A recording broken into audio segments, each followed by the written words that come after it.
Thanks for coming to J&N Travels podcast with your hosts, John and Nancy. Hi. We will discuss everything travel, including cruising, Disney World, other general travel, snowbirding tips, trivia, and other fun things.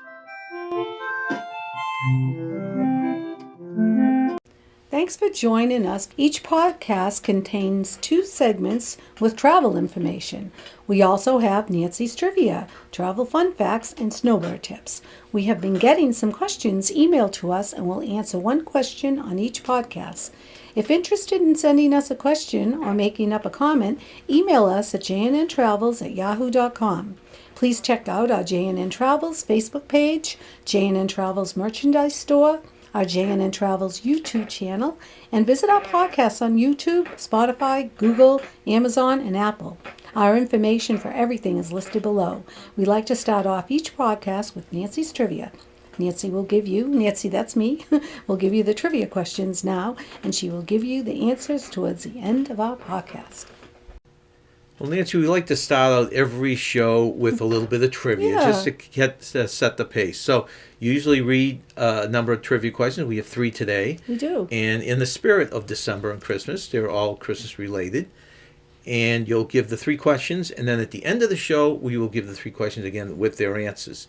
So, Nancy, what are your trivia questions today? So, which country started the tradition of putting up a Christmas tree? Which country started the tradition of putting up a Christmas tree? Mm-hmm. Okay, that's number 1. Number 2. What is the best-selling Christmas song ever? What is the best-selling Christmas song ever?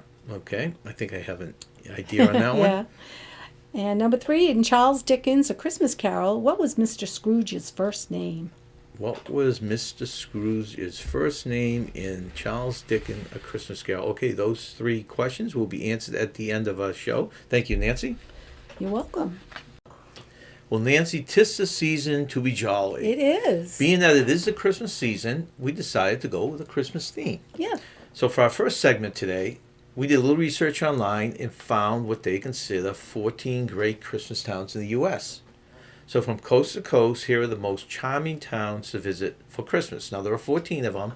They're not in any particular order, but we thought we'd throw them out there and maybe give you some idea or something to do if you don't have any plans during the holiday season. So number 1 on the list, Nancy, is Aspen, Colorado. Aspen is a combination of luxury living and small-town charm, which makes this Rocky Mountain town one of the merriest in the country. Wandering along the Cooper Avenue, you may come across cookie exchanges, public s'more roasts, or elf meet and greets. Hotels often host carolers while famous holiday meals are served. Looking for a bird's eye view of the decorations? Book one of the Sky Residences to get access to a private rooftop lounge overlooking incredible mountain scenery. That sounds very pretty. Doesn't it sound pretty? Yeah.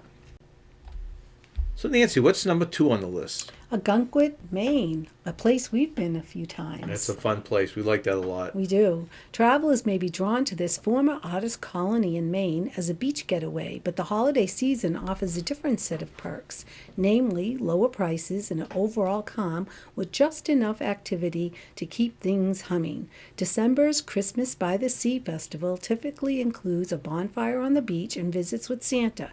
From Ogunquit, you can easily reach 2 areas prime for Christmas shopping, the Kittery Outlets and Freeport, where you can shop at the LL Bean flagship store and pose with the famous Big Boot. For distinctive local shopping, browse the Harbor Candy Shop on Ogunquit's Main Street. Sounds like fun. I don't know if we've ever been up at Christmas time, but we mind visiting that at Christmas time. We've been in the summertime, yeah, but we love Ogunquit. It's a lovely place. Number 3 on our list is Vail, Colorado. Ski season kicks into high gear during the holidays in this Colorado wonderland. December brings fresh powder, the village tree lighting, and the New Year's Eve festivities. Vail is not only one of the best Christmas towns in the U.S., it's also known for great coffee and cocktails. Wow. Your brother just visited Vail recently. He Did he? loved it. Yeah, he went skiing there. Okay. So what's next on our list, Nancy? Nantucket, Mass., a place I haven't been, but our daughter's been this summer and fell in love with Nantucket. Nantucket's annual Christmas stroll is its banner holiday event. The tradition started in the 1970s. Shopkeepers would stay open later in the evenings so locals wouldn't have to travel to Cape Cod to buy gifts. Now, on the first weekend in December, you can shop downtown amid dozens of Christmas trees, take part in wine and cocktail tastings, and go on an organized walking tour. Don't miss the many Christmas trees, all uniquely decorated by community members at the Whaling Museum's annual Festival of Trees. That sounds like a lot of fun. I've never been in does. Nantucket either, but it does sound like a lot of fun. Moving on to number 5 on our list is one that I expected to be right at the top. Is Orlando, Florida. Of course. The country's theme park capital is unsurprisingly one of the most festive places to visit over the holiday seasons. At Walt Disney World, you can attend Mickey's Very Merry Christmas Party, which includes a Christmas-themed fireworks show and classic attractions. Meanwhile, at Universal Orlando, there's the Wizardry World of Harry Potter. At Christmas time, when the scenery is topped with a layer of snow and the butterbeer is best served hot. Ooh, You don't think of the theme parks as being Christmassy, but they really deck it out down there. they do. And what do you have for number 6 on the list, Nance? Breckenridge, Colorado. Breckenridge gets revved up during the holidays as ski season swings into high gear. This resort town dances between thrills and tranquility. During the month of December, festivities abound from the tree lighting to the race of the Santas, a half-mile foot race featuring costume-clad runners. You're also bound to fall for the charming après-ski options in Breck, from the house-made beers to the martinis and flights. Seems like quite a bit of places out in Colorado, huh? Which makes a Yeah. lot of sense with the snow out there. Absolutely. Well, number 7 on our list is Lewisburg, West Virginia. Every year, Lewisburg transforms into a winter wonderland with Christmas lights and carriage rides. It's a peaceful getaway for holiday travelers hoping for a low-key escape. But there's plenty of celebration in the Lewisburg area's epicenter of holiday splendor. The 18th century resort keeps visitors entertained with over-the-top decorations and family programming. Wow. That's one of the few kind of down in the middle of the coast there. Yeah. And you have number 8, Nance? What's yours? Beaufort, North Carolina. You probably won't find snow on the ground in this Outer Banks town come December, but the mild climate means you can celebrate Christmas on the water. Typically, the weather is still warm enough to kayak or join a boat tour along Taylor's Creek. The Christmas lights take to the water, too. One of the biggest holiday events is the Crystal Coast Christmas Flotilla, a twinkling light-strewn boat parade held on the first weekend in December. Sounds interesting. That's something Yeah, different sounds on the pretty. water and brings a Yeah. Christmas spirit. Well, moving along, we now jump from the East Coast over to the West Coast for number 9, Carmel by the Sea, which is in California. This California town with a rocky coastline doesn't experience much in the way of wintry weather, but Carmel of the Sea does get chilly in December. The city decorates a tree in Davendorf Park and holds tree and menorah lighting ceremonies in early December. Because this is a low season for tourism, it becomes a little easier to get a table at a popular restaurant. Oh, that's It nice. is. And moving on to number 10, which pulls us a little bit more inland. Yeah, Park City, Utah. This Utah mountain town demands serious wattage during the holidays. The season kicks off with an electric light parade featuring cars, bicycles, and the town trolley all bedecked with lights. Even if you miss the parade, you'll get to admire the glittering lights of the town Christmas tree in Miners Park. Continue a tour of holiday decoration at Stein Erickens Lodge, which builds a giant gingerbread display every year. That'd be fun to see. We've seen some pretty big gingerbread displays in our life. Yes. You never eat them, though. That's the problem. They don't share it with anyone else. They look good enough to eat, but They do, definitely do. A little further south now, on number 11, we move to Santa Fe, New Mexico. Santa Fe does Christmas a little differently. Its Canyon Road Farlita Walk flips the script on conventional festive displays. Instead of a modern-day LED string lights, a trail of lanterns sets the iconic pink adobes aglow. That would be nice to see, huh? that sounds really pretty. And very different. Yeah. And here's another one in our backyard. Nance, what's number Yes, 12? Newport, Rhode Island. We visited Newport, Rhode Island many times, but times. never around the Christmas holidays. If flashing neon holiday lights make you cringe a little, head to classy Newport, where only white lights are encouraged to conjure an old-fashioned candlelight vibe. touching on its upscale history. Tours of the mansions of Newport take you through Gilded Age architectural icons like the breakers, the elms, and the marbles, all decked out with sumptuous trees, fine china, and decorations. Since crowds are lighter, it's a good time to try Newport's most in-demand restaurants. Yeah, I know we've seen some of the mansions with the Christmas tree, so maybe it wasn't Christmas season, or maybe they just kept some over so we could see them. That could have been. Because we have seen some of the mansions Yeah. with some gorgeous, I know huge Christmas trees. I know we visited most of the mansions. And we're going into the last two now. Number 13, Leavenworth, Washington. Leavenworth, Washington is an American town that looks more like a portal to Germany in the middle of Washington Cascade mountain range. Remind you of something else we've been to? Helen, Georgia. Yes, right? I was just thinking of that. You just read my mind. The town was built to resemble a traditional Bavarian village, and the nearby mountains, poetically named the enchantments, are reminiscent of the Alps. You'll feel like you're in Europe during Christmas time, which is a nice feeling. Mm-hmm. More than half of the million lights go up around town in late November and don't come down until February. Wow. You can see them any night from 11 p.m. to 6 a.m. Weekends are often full of holiday activities like gingerbread house displays, caroling, and frequent appearances by Santa. Of course. And now you take us into the last one, number 14th on our list. Oh, this is right in our backyard. Although we haven't experienced this town during Christmas, it's on our to-do list. We do talk about it. We've talked about it every year, but we've never done so it. this is Portsmouth, New Hampshire, not too far from us. This waterfront New England town is steeped in history, with settlements dating back to the 1600s. Winter is a festive time to explore its 10-acre time capsule, the Strawberry Bank Museum. In December, you can join the museum open-air Labrie family date at Puddle Dock Pond, or walk along paths lit by candle lanterns to see decorative homes from centuries past. New Hampshire offers one big 21st century draw too. Tax-free shopping statewide, the best excuse to load up on classic toys and kids' books. In Portsmouth, yeah. Yeah, we're going to have to hit that. That is nice. So those are our 14. Keep in mind these aren't in any order, and there are plenty of nice, quaint, charming villages out there across the U.S. These are just 14 that we researched and thought we'd pass along to you. Yes. So have a good holiday season. Thank you, Nance. You're welcome. So now, Nancy, it's time for you to share some fun facts with us. Now, considering in another month we're going to be down in Florida, in Disney World, you thought an interesting one might be fun facts on pin trading, right? Disney pin trading? Yeah, pin trading began in 1999 at Walt Disney World, so it's been part of the Walt Disney World tradition for over 2 decades now. You can buy trader pins, which are cheaper. Cast members have exclusive pins. They don't actually own these pins. They are given to them specifically for trading with the visitors. So if you see a pin you like, ask them to trade it, as long as you are trading an authentic Disney pin in return. I'm going to try to do that because I have some pins I don't care about, and I like to trade for some that I like better. And I've heard a lot of people have done that. They buy them and they kind of fall out of favor on a certain pin. They see one like better, so why not? It's kind of like upgrading in their eyes. I'm going to bring my ones that I don't like and trade for ones that I do like. So you can trade with pin boards. You can find pin boards at various locations around the park. You can simply walk up to this one, find the pin you want, and replace it with the one of your pins. Who knows, you might get a cast member exclusive pin, but be patient. The lines at pin boards can be long. I think it's changed a little too, because a lot of places we go, the pin boards, they don't want people taking them, so the pin boards are behind the counter. But they don't seem to have the lines that they had 10 years ago. Right, I agree with you. And you can also take it right off the lanyard of the cast member.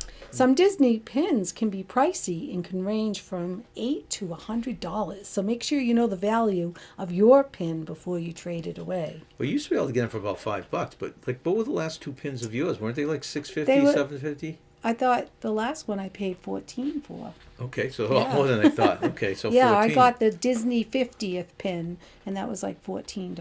Okay. Yes. Different shops have different pins. Disney doesn't allow for people to sell their pins in the park. That makes sense. Yeah.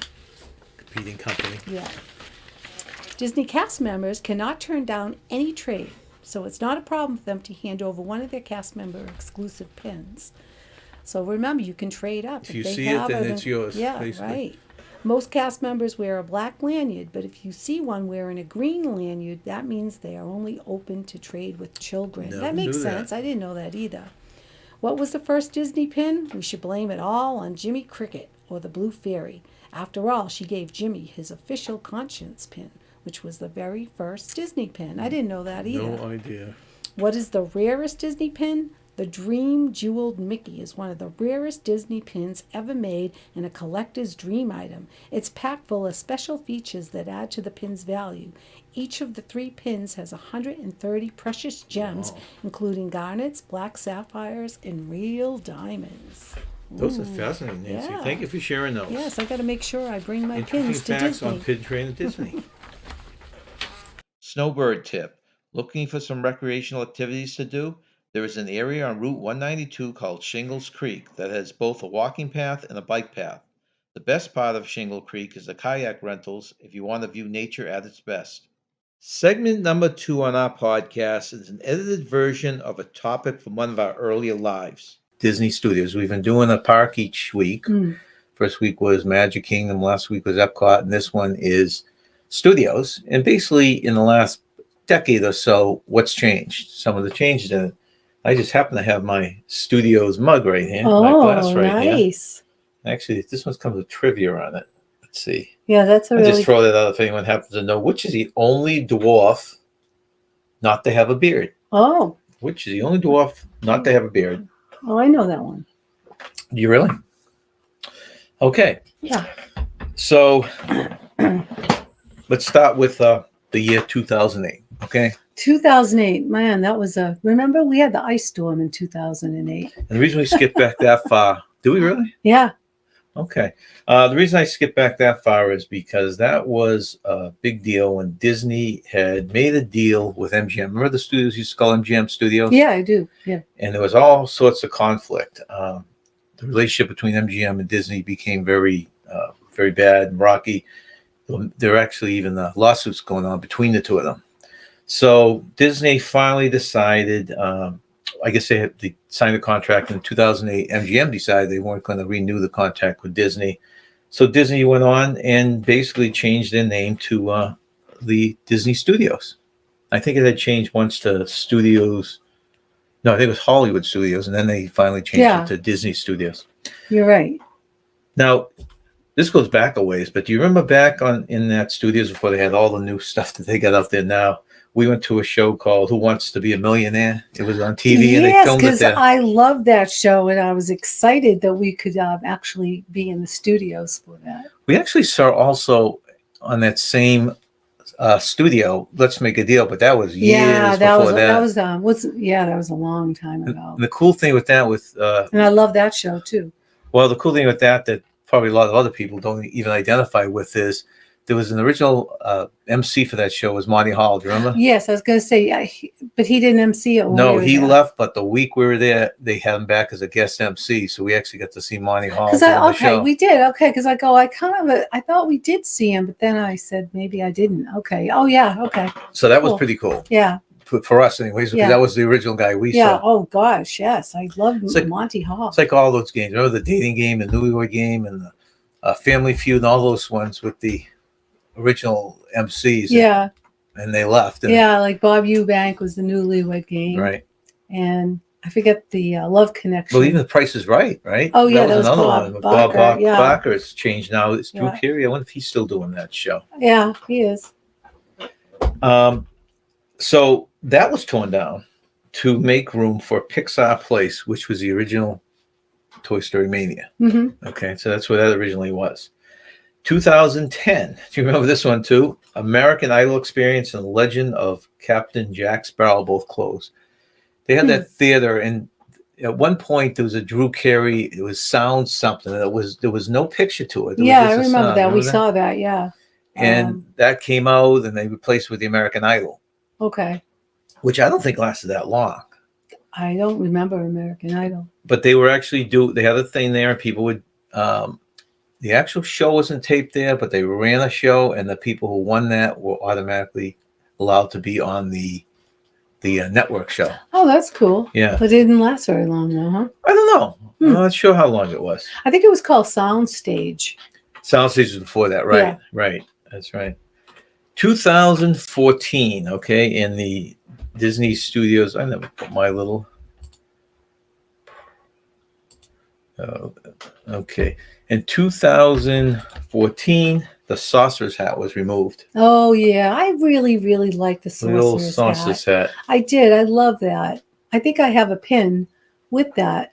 Um, One of my favorite Disney pins is Disney Mickey Mouse with the sorcerer's hat. You wonder how they can put such huge icons up and then And all of a take sudden them. take them I down, love right? that. That was, yeah. I love that sorcerer's hat. Yeah. And so that was 2014. 2015. Now we were there. I want to say it was relatively near the end. The Osborne Lights. Do you remember that? Yeah, my parents were with us, so it had to have been uh, 98 when we saw the You think it's that Osborne. far before the Yeah, end I of it? do because my parents were with us, and I remember they saw the Osborne lights with us. Okay, so Yeah. the Osborne Lights. The big thing with that was I think a guy in Texas, and he had these lights on his house, Mm. and it was such an issue with the neighbors. They were calling the police because traffic was lining up to see these Wow. every holiday Yeah. season. So he donated them to Disney, and Oh, that's awesome. Disney paid for the trucks to bring these out to Disney World, and they were in the Hmm. studios for I'm not sure how many years, but they lined the streets with them. Now, they added some of their own afterward. There were over 1 million lights there. Wow. And it was quite the show. And was his name Osborne? They kept his name. His name was Osborne, and they had the fake snow too. You remember that? Yeah. Yeah. That was in. So they were at the MGM Studios, so Hollywood Studios. Right. They were down one of the streets. I think it I was the do Golden remember. Girls Street. Yeah, there, I the remember one that. I remember that. They had where the houses were. Yeah, I remember The that. back lot, basically. Yeah. And do you remember what gimmick they had with that? With the glasses? No. They gave out these glasses, they're like 3D glasses. And basically, if you looked up at certain lights, it would make the image look like it was 3D, like the angels I and do stuff. remember that with the angels. Yes, I do. I totally forgot about that until you jogged my memory. It's a small detail, right? 2016. Majority of the streets of America, including the backlot streets, the lights, motor, cameras, extreme stunt show. You remember that? That Yeah. was really cool with Yeah. the guys. The Eiffel Tower, which is the big water tower that's shaped Yeah. like Mickey's ears, and the remaining backstage areas was closed and demolished in preparation for, you know what's in there? Star Wars, Galaxy Edge, and Toy Story Land. Oh, Now those are two quite the lands. I mean, it's unbelievable if you haven't been there. Going into the back lot, the Star Wars section of the park, that was crazy cool. it looks like you're on the movie set It was or on the really, planet. really cool. I'm not a big Star Wars fan, but I thought it was fantastic. Yeah, it was really cool. Let's just take it before I go on here. We're talking about changes in the last decade or so in the Disney studios, and it's 2016. Okay, then when they replaced half of the park with the Star Wars Galaxy Edge and Toy Story Well, Land. can I interrupt for a minute? Getting back to the Osborne lights, Yeah. what made them not do them anymore? Was it the cost? Yeah, it was just no. The park, I mean? Yeah. I'm guessing it was partly the cost, probably the upkeep, all the work and the labor bulbs. hanging them and the bulbs and all Yeah. that. Okay. That would be a good guess. I'm not Okay. 100% sure Well, to tell you Disney the truth. changes things up all the time, Right. But that seems like an easy one that people would come every year. But Yeah. if you're constantly replacing lights, I guess, and Yeah. maintenance and everything else, yeah, imagine what it takes to put those lights up. I know. Anyone else here walk through the Osborne lights at some point? They gave them back to the owner, and now he puts them back up on his house. Finally put out an Unbelievable. article where the is it Iger is the head Yeah. of Disney, Yeah. where he actually is admitting, like none of us knew, that all the huge price increases at Disney are probably hurting them because this is one of their Of lowest course. summers in the last multiple years Wow. of people in the parks. People are saying enough is enough. You know what I'm Right. saying? Enough is enough. Too much is too much. Yeah. So they have to reevaluate those prices. Yeah, it's crazy, or at least bring Because- back stuff where they include some of the admissions with reduced hotels. I mean, they've got to Yeah. do better than Yeah. they're doing right now. Yep. So next, we jump up to 2017. The Great Movie Ride, Oh. Backlot Tour, and the Stunt Show are all closed. By Yeah. 2017, there were no... Okay, so this is a key day. 2017, there were no opening day attractions left. after the movie ride closed. So Yeah. movie ride was the last. I gotta remember that. It's a good trivia question. It was the last original ride in the studios. That was really cool, the movie ride. I was a little sad to see that go. I know they replaced it with Mickey's. How do you say that? But that was Minnie and Mickey's train ride or something like that. They have which is a cool ride. It is. It's really, really I cool. surprisingly liked it. I like do too. it, but Very much so. Very much. Too bad they couldn't have had them both there though. Yeah, yeah, wouldn't have been nice. Yeah. Slide in a little bit. Slide right off. Yeah, I always like the Great Movie Ride. Runaway Railroad. That's Runaway Railroad. The Great Movie Ride was great. You know, for years I heard them talk about the Runaway Railway, not the Runaway Railways, the Great Movie Ride. They were going to just update the scenes. Yeah, that would have been neat. But someone decided just to get away with the whole thing. Well, I think they made a poor decision. I think they should have updated the scenes and put Mickey's Runaway Railroad somewhere else. Somewhere else. I can't even talk. Runaway Railroad. Problem is, it's such a big ride. You'd have to build a very expensive building. I'm sure that's why they're. I know. I did think that as well, but 2018 ants.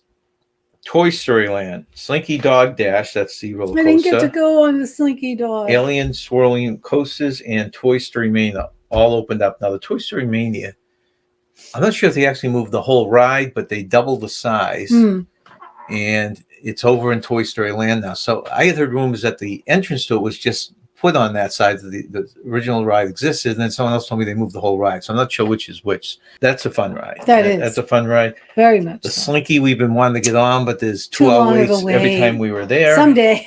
Yeah. I used to love the Slinky Dog toy. Did you ever own one? Yeah, not the dog, just the Slinky. Just the Slinky. I don't know. 2019. Galaxy Edge Area, Rise of the Resistance, Olga's Cantina, that's a restaurant, and a Star Wars style pub all opened up 2019. Not long ago. And we didn't go in either the cantina or the pub. No. Galaxy Edge Area is pretty cool. Yeah, very. And we got on the Rise of the Resistance. Now we talked about the movie thing closing. Mickey and Minnie's Runaway Railroad opened in 2020 because we did ride that. Did we ride twice or 3 times? Twice, which I was happy with. Yeah, I liked it. Then the newest thing opening right now, Rock and Roller Coaster. Oh, love that. Is my favorite ride in all of Disney World, and which I heard it's been closed now for it's the most popular ride, and it's been closed for months for refurbishment. I think it's opening up this summer. That's such a cool ride. Oh, that's awesome. 2023, which is the newest thing that we have down here, and it's of course we didn't try it. We haven't been there since it opened. I think it closed after we left this year. The Roundup Rodeo Barbecue. I heard this is it's a barbecue restaurant in the Toy Story area. I heard the food is but the atmosphere is great. So I guess it's something to try. Disney used to have, this is just a little flashback, Disney used to have parades dedicated to individual films to celebrate their releases. Disney did this for movies like Mulan, which we saw. Yes, that was cool. Hercules, which we saw. Yep. Aladdin, I don't think we saw that parade. No. And Toy Story, which we saw. Toy Story, which we saw. All the Toy Story characters come down I think we have a picture of our son posing with the army men. Yeah. That's right. If you're a true roller coaster person or a thrill ride person, Disney's probably not the place for you because you have a couple here and there, but they're not death-defying. Universal would be. Yeah, well, you know what the number one amusement park theme park in Florida is for coasters? Oh, is it Icon Park? I think it's in Orlando. No, SeaWorld. Oh, for some coasters, okay. Yeah, and you can get a much cheaper ticket to it. So if you're really into that, the best thing is to go over there and just ride all the rides. Ride all the rides, yeah. So I threw a question out on the studios that happened to just be on my studio's glass here. Does anyone know the dwarf? The only one of the dwarfs that doesn't have a beard? Does that say? Oh, I thought it had a number there. Okay, never mind. So, only dwarf who doesn't have a beard. And why is the only dwarf? No. Someone else is bashful too. Dopey. That is correct. Why did I say bashful? I knew it was Dopey. Well, I kept thinking of bashful because you could see his red cheeks. When Phil should be the one with no beard because then you could see all of his red cheeks. So, but I knew it was Dopey. Or maybe hide behind the beard or something like that, right? Okay. Now is the time during our show dance where people have been waiting patiently for the answers to your trivia questions. That's So if right. you give me the trivia questions a couple times and then the answer. Which country started the tradition of putting up a Christmas tree? Do you have any idea? What country started the tradition of putting up a Christmas tree? I have no idea. It's Germany. Germany. Okay. What is the best-selling Christmas song ever? You said you had an idea on this one, right? What's the best-selling Christmas song ever? I mean, I'm guessing it's that Bing Crosby song. Yeah, White Christmas by Bing Crosby. White Christmas by Yep. Bing Crosby. Okay, I would have gotten that right then. In Charles Dickens' A Christmas Carol, what was Mr. Scrooge's first name? Now, in Charles Dickens' Christmas Carol, what was Mr. Scrooge's first name? This is one of my favorite Christmas stories, so I would guess Ebenezer Scrooge, Ebenezer, right? yes. Okay, well, thank you, Nancy, for You're those welcome. trivia, and next show we'll give some more. Thank you. This is a part of our show, towards the end of our show usually, and we look on our email, and if we have a question from a listener, then we answer it. Yes. We have quite a few questions for the next few shows. We'll usually just take one per show. So the one we chose to take for this particular show was, will you continue to Snowbird in the Orlando, Kissimmee area? We don't really know the answer to that.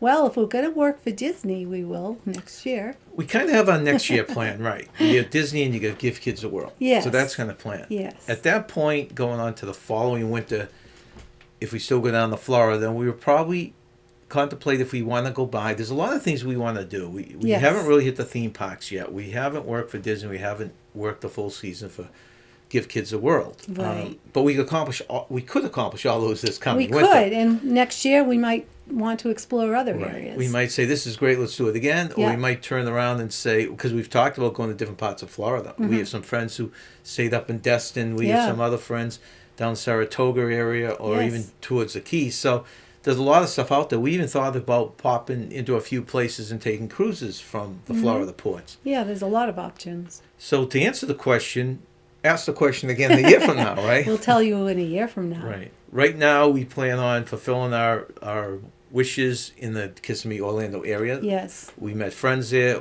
We love the resorts there. Yes. The swim in the pool, the temperature. Loved everything about it. Yep. And enjoyed volunteering for Give Kids the Right. World. So at this point, we're not fully satisfied Not with our yet. time there. But Yeah. we'll see, especially after this winter, what happens. So thank you for submitting the question. If anyone else would like to ask a question, just email it to us.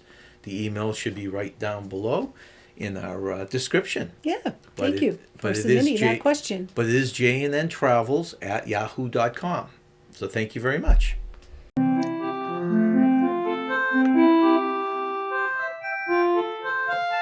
Thanks for coming to J&N Travels Podcast.